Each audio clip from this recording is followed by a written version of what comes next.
Hello everyone, Soberoni of G&A Reviews here with an event guide for the upcoming Halloween Strike Himeji Castle event in FGO-NA. Just like with all of my guides, this is going to be a very in-depth look at the event, covering everything from the new servants and craft essences to the best places to farm. So to save you guys some trouble, I have placed timestamps in the description below so that you can jump ahead to whichever part of the video you need the most. And for those of you wishing to participate in this event, the only requirement is that you have beaten Orleans, which is the second story chapter. Once you've done that, you're free to take part in the event. So without further ado, let's take a look at the new servants.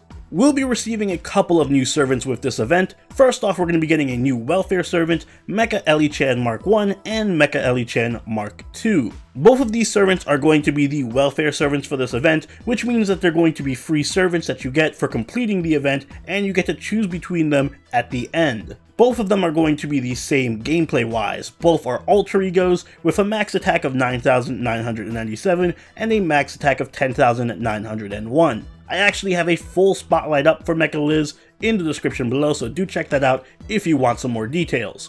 In addition to Mecha Liz, we're going to be receiving a new servant in the gacha, the 5-star osakabe-hime. She is an assassin servant with a max attack of 10,824 and a max HP of 13,822. She has a quick noble phantasm that is centered around supporting the party. I also have a full spotlight on her linked in the description down below so you can get an in-depth look at what kind of servant she is. Aside from those two new servants, we're also going to be getting raid-ups for 5 other servants in the game. We're going to be getting raid-ups for Liz, Carmilla, Shinjuku Assassin, Assassin of the Nightless City, and Eldorado Berserker. This is an overall good selection of 4 stars. The weakest one among this bunch is probably Shinjuku Assassin. However, if you do need a strong assassin, I recommend rolling for Carmilla or Assassin of the Nightless City, who can also provide some really great quick support. Eldorado Berserker is also a great pickup if you need a Berserker, and she also has the benefit of supporting the party as well, while Liz is also generally a good support for female servants and is capable of farming in her own right. So with the servants of this event covered, let's take a look at the new craft essences.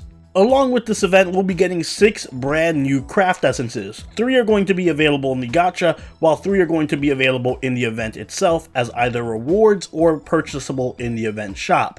Let's take a look at the gacha craft essences first. First up, we have the 3-star from Wonderland. This craft essence is going to buff the quick and buster card effectiveness of the servant by 4% and also increase drill gummy drops by 1. If you max limit break it, it's going to increase quick and buster card effectiveness by 6% and increase drops by 2. This is a good budget craft essence for servants who have a double quick buster deck. So servants like Taiga or Ku, for example. Next up, we have the 4-star Phantom Knight. This increases the buster card effectiveness by 10% and increases your NP gain by 5%. It also increases the missile Ramune drops by 1. If you max limit break it, it's going to increase buster card effectiveness by 15%, NP gain by 10%, and missile drops by 2. This can be useful for buster servants who depend a lot on their noble phantasm spam, servants like Suzuka or Drake. And finally, the 5-star gacha craft essence is Trick or Treatment. This is going to increase your NP gain by 25%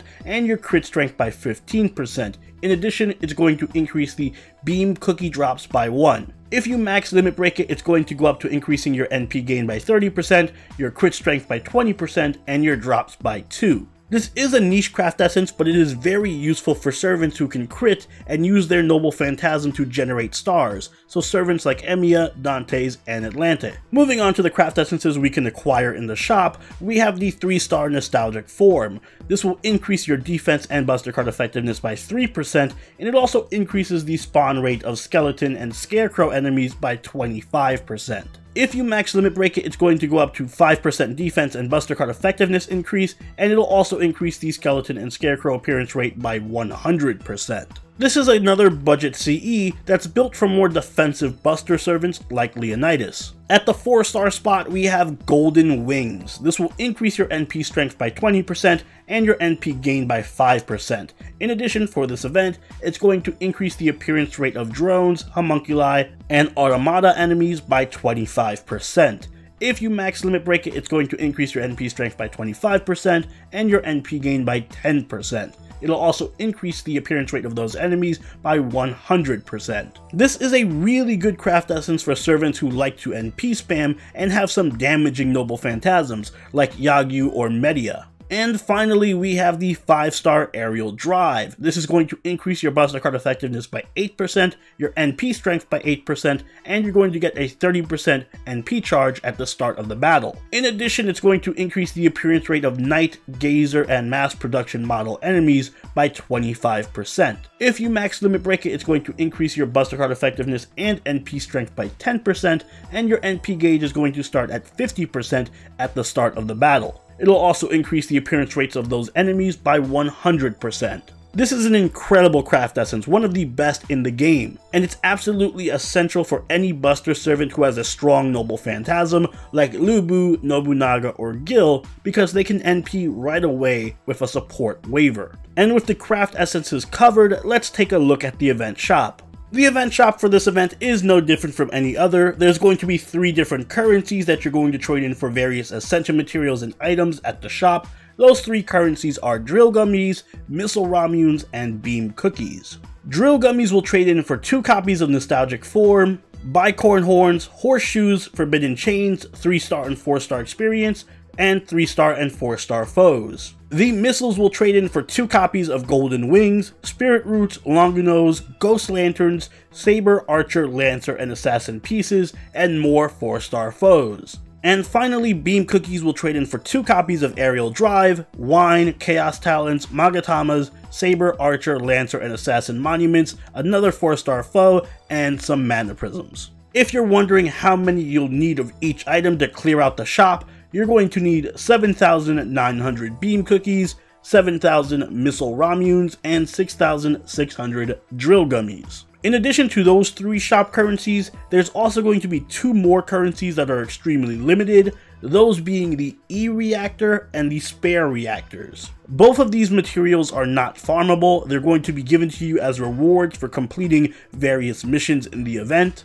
You're only going to be able to obtain 1 E-Reactor, and that's going to be earned through beating the story. You're going to use that to buy a copy of the Welfare Servant of your choice. Afterwards, you're going to be rewarded with Spare Reactors for completing various missions, which are going to be traded in for other copies of the servant you chose, so that you can upgrade their Noble Phantasm. Another thing to keep in mind with this event shop is that even though there's only 2 copies of each event craft essence that are purchasable, there's going to be 3 copies available as rewards for completing missions. That means you're going to be able to max limit break all 3 of these event craft essences without having to require a drop from the event. So make sure you purchase these right away. Speaking of missions, this entire event is going to be mission based. For those of you who remember the Kara no Kyokai and Excel Zero events, it's going to be just like that. For those of you who are not familiar with those events, there's going to be 100 missions of varying difficulty. Some missions are going to be extremely easy, like kill a certain amount of ghost enemies or beat a certain story chapter, but others are going to be much more tricky.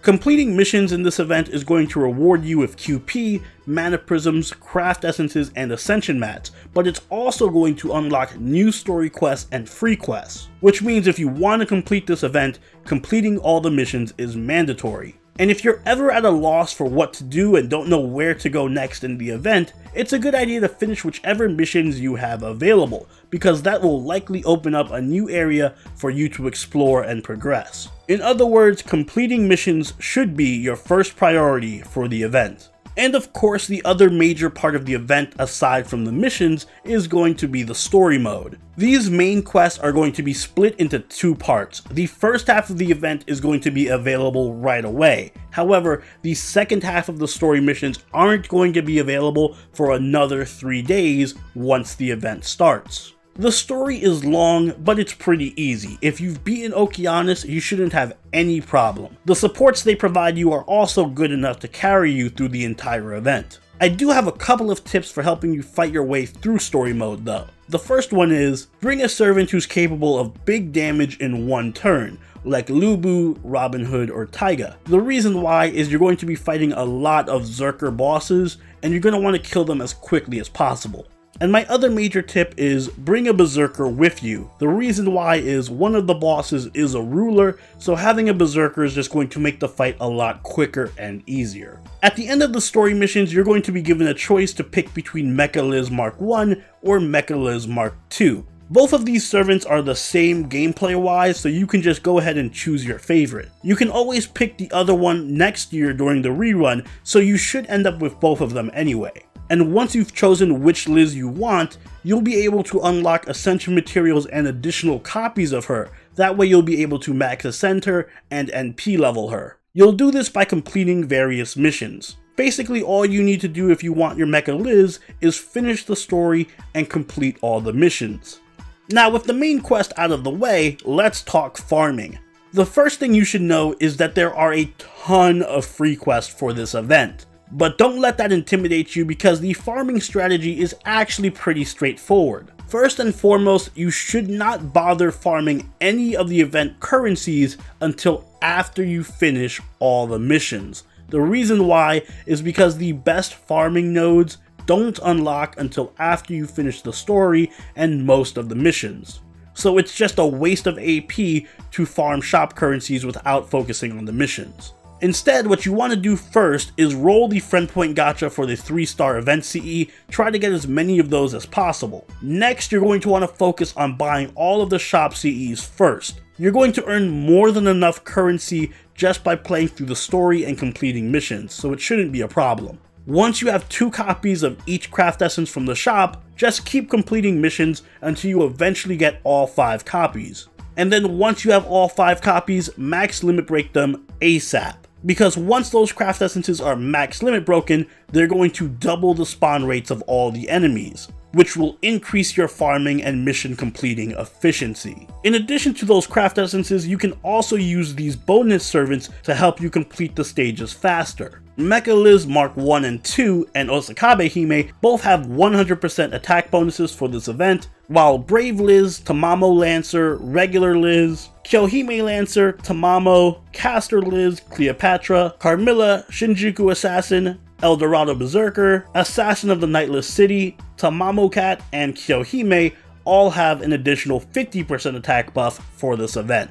So if you have any of those servants, they can make farming a lot easier for you. Once you're done with all of the story quests and all of the missions, then you should switch your focus to farming the various shop currencies. The best places to farm each currency are going to be the Burial Chamber for the Gummy Drill, the Right Shashihoko for the Missile Ramune, and you can farm either the Underground Factory or the Old Well for the Beam Cookies. Just make sure that you have the right craft essence equipped while you're farming. You should have Nostalgic Form equipped while farming for the Gummy Drills, Golden Wing equipped while farming for the Missile Ramunes, and Aerial Drive equipped while farming for the Beam Cookies.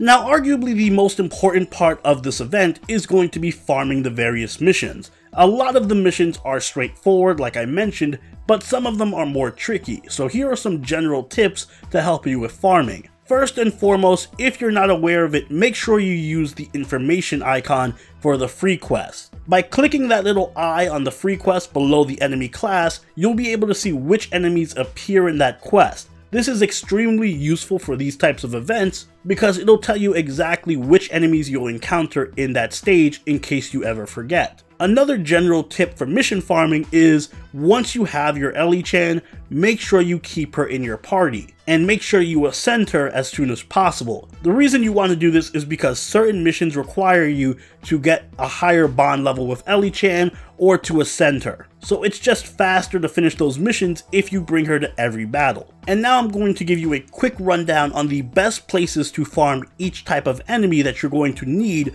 for the various missions. Again, there are going to be a ton of free quests, so bear with me. If you're looking to farm metal pumpkin skeletons, you're going to want to farm them in the Burial Chamber.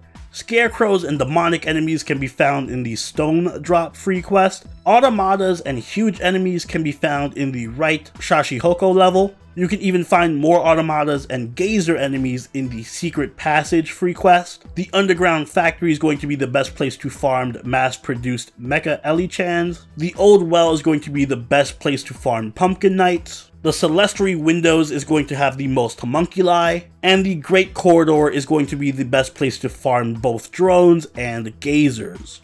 The missions that refer to mecha-type enemies are referring to drones, automatas, metal knights, metal skeletons, and mass-produced units. So you're going to want to farm those at the castle gates, the stone drop, or the underground factory. In addition to farming the various enemy types, you're also going to have to farm certain servants. For the missions that tell you to kill servants with agility greater than A rank, you're going to want to farm those in the prayer room, the ramparts, the armory, the Celestial Windows, and the warrior's hideout. You'll find A rank mana servants in the castle gates, the vent, the under the gables free quest, the burial chamber, the east great pillar, and the great staircase. You'll find Japanese servants in the Celestial Windows, the West Great Pillar, or the Attendance Room. Berserker servants can be found in the West Great Pillar, the Double Doors, or the Attendance Room. Lawful servants can be found in the Prayer Room, the Ramparts, the East Great Pillar, the Watchtower, or the Great Corridor. Evil servants can be found in the Celestial Windows, the Double Doors, or the Attendance Room. Chaotic servants can be found in the VIP Chamber, the Attendance Room, the Armory, the Great Staircase, the Double Doors, the West Great Pillar, or the Celestial Windows. And finally, servants that are greater than 170 centimeters tall can be found in the Treasury Room, the Old Well, the Burial Chamber, the Left Shashihiko, the Stone Shelf, the Stone Drop, the Food Storage, Double Doors, the Celestial Windows, the Watchtower, and the Great Corridor. So depending on which mission you're doing, those are going to be where you want to farm those enemies at. This event is going to have a challenge quest available once you complete the story and finish all of the missions. In addition, you must also have cleared Solomon in order to participate in the challenge quest. The setup for this challenge quest is you're going to be up against Moriarty, who has an army of mecha eli-chans.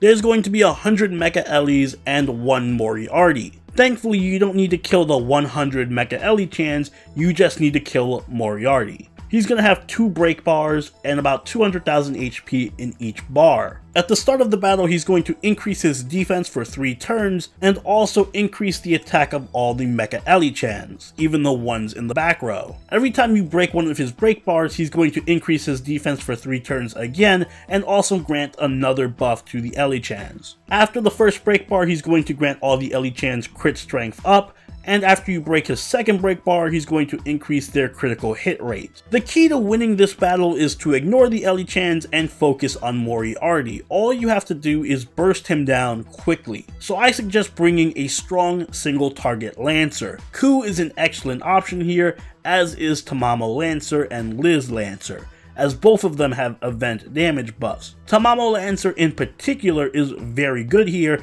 because she should be able to one-shot him in any stage. I also suggest bringing a support like Mosh, Merlin, Hans, Waver, or Tamamo, who can keep your main damage dealing Lancer alive while you wait out Moriarty's defense buffs. All in all, it's not a complicated challenge quest. To summarize, your main priority for the event should be completing all of the story quests and completing all 100 missions first. Remember that half of the event is locked off for the first 3 days, so you won't be able to complete it right away. You should also focus on purchasing the event craft essences from the shop as soon as possible and max limit breaking them as soon as possible once you have 5. And there's no need to farm for those event CEs because 5 of each is going to be available to you between the shop and completing the missions. Once you finish the story, make sure you pick your favorite Mecha Liz because they're both the same gameplay wise, and you can always pick up the other one next year. Make sure you save the currency farming for last because you're going to be passively earning a lot of the currencies while you're completing the missions. And if you want more information on Mecha Eli-chan or Osakabe-hime, make sure you check out my servant spotlights on them, linked both on screen and in the description below. If this guide did help you, make sure you hit that like button and consider subscribing if you really enjoyed it. If you haven't already, make sure you follow us on Twitter, chill with us on Twitch, and join the party over at our Discord. And until the next video, this has been Silveroni, signing out. Later.